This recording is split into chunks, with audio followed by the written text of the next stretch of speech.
Hello friends, welcome to my channel.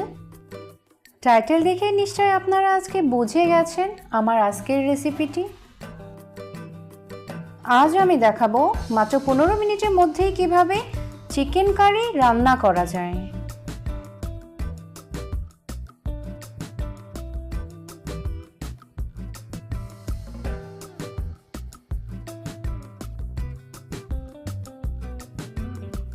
Chicken curry তো আমরা প্রতিনিয়ত বানিয়েই থাকি।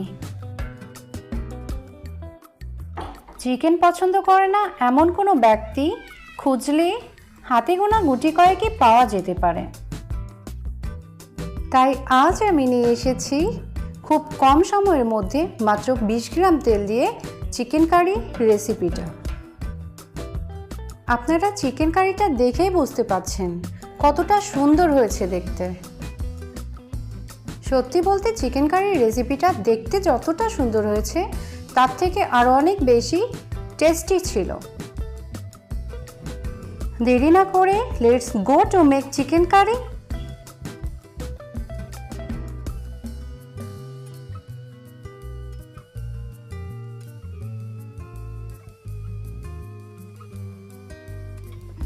এখানে আমি 350 গ্রাম মতো চিকেন নিয়ে নিয়েছি। চিকেনগুলো মাত্র 20 গ্রাম তেলে 4-5 মিনিট ধরে হাই ফ্লেমে ভেজে নিয়েছি।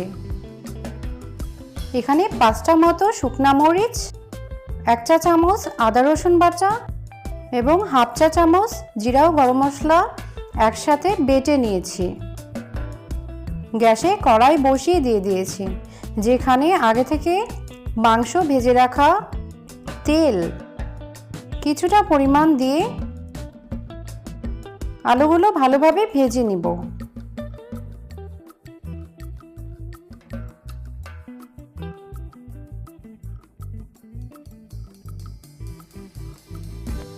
আলুগুলো লাল লাল করে ভাজা হয়ে গেলে সবগুলো আলু তুলে নেব। এবার ওই তেলেই 3টা মিডিয়াম আকৃতির পেঁয়াজ কুচি করে নিয়েছিলাম, সেগুলো ভেজে নিচ্ছি। পেঁয়াজগুলো বাদামি রঙের করে ভেজে নিতে হবে।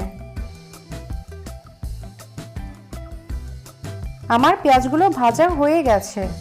এখন রেখে দেওয়া মাংসগুলো দিয়ে ভালোভাবে পেঁয়াজগুলো একসাথে মিক্স করে 2 মিনিট মতো ভেজে নেব।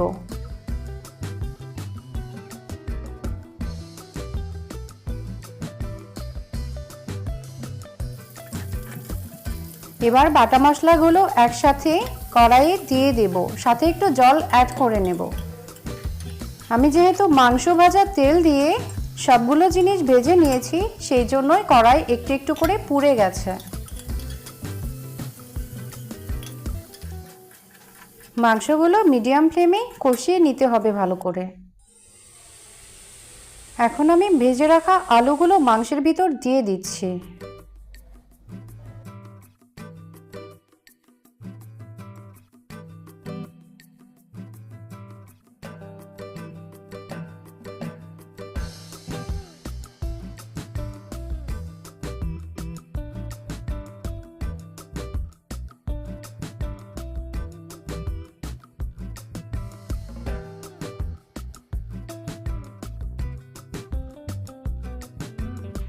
মাংস কষানো আমার প্রায় হয়ে গেছে।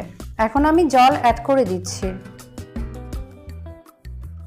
এখানে আমি খুব বেশি একটা জল ব্যবহার করছি না, আলু যাতে সেদ্ধ হয় সেই মোতাবেক জল ব্যবহার করব।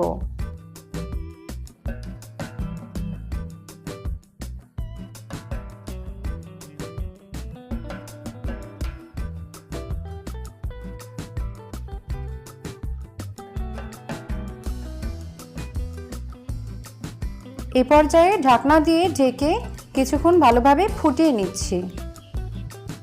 ফিরে এসেছি 3-4 মিনিট পরে।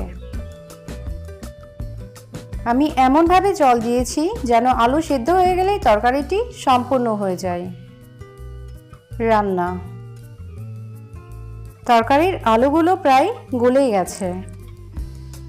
এ পর্যায়ে আপনারা কিছুটা ভেজে রাখা জিরা গুঁড়া দিয়ে পরিবেশন করতে পারেন আজকের চিকেন কারিটা।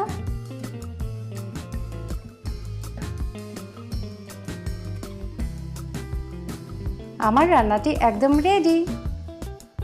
চটজলদি পরিবেশন করা যেতে পারে এই চিকেন কারির রেসিপিটা। রুটি হলে তো একদম জমেই যাবে। দেরি না করে তাহলে চটজলদি বানিয়ে ফেলুন এই চিকেন কারিটা। আশা করি আজকের রেসিপি আপনাদের ভালো লেগেছে। আর যদি ভালো লেগে থাকে তাহলে অবশ্যই চ্যানেলটাকে সাবস্ক্রাইব করে পাশেই থাকুন। পরে দেখা হবে অন্য কোনো রেসিপি নিয়ে। সবাই ভালো থাকুন। ধন্যবাদ।